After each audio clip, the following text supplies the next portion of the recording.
আজ ২৪শে জুন বুধবার। দেখে নিন আজকের বাছাই করা সব গুরুত্বপূর্ণ খবর। ছেলের কীর্তিতে আরও চাপে শওকত মোল্লা, এক সপ্তাহের মধ্যে ভাঙতে হবে শওকতের বিলাসবহুল ক্যাফে। বিধানসভায় কণ্ঠরোধের অভিযোগ হুমায়ুন কবিরের, বক্তব্যের মাঝে বাধা। বিধানসভায় কুণাল ঘোষকে চোর স্লোগান, পাল্টা দিলেন বেলেঘাটার বিধায়ক।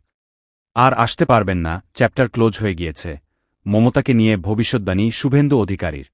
সংখ্যালঘু দফতরের আদৌ প্রয়োজন আছে, বিধানসভায় প্রশ্ন তুললেন সজল ঘোষ। পার্থঘনিষ্ঠ অর্পিতার পর এবার সব্যসাচী ঘনিষ্ঠর বাড়ি থেকে কেজি কেজি সোনা উদ্ধার। ঋতুব্রতর দলে যোগ দিতেই ফিরহাদ হাকিম, অরূপ রায় সহ ৭ শীর্ষ নেতাকে দল থেকে বহিষ্কার করল মমতার তৃণমূল। পুশ ব্যাক সমর্থনে মোস্তাফিজুর, নতুন জল্পনা রাজ্য রাজনীতিতে। তদন্ত এগোয়নি, বিচার চেয়ে মুখ্যমন্ত্রীর দ্বারস্থ তামান্নার মা ও আনিস খানের বাবা। আর জি করের বিচার হবে, আশ্বাস মুখ্যমন্ত্রীর। বিধানসভায় কেঁদে ফেললেন অভয়ার মা। রাস্তার নামকরণে কার্তিক মহারাজকে দায়িত্ব, মুঘল পাঠান ব্রিটিশ নাম বদলের ইঙ্গিত। দলের ভাঙন ঠেকাতে নয়া কৌশল তৃণমূলের, প্রতিদিন জনতার দরবারে বসবেন মমতা।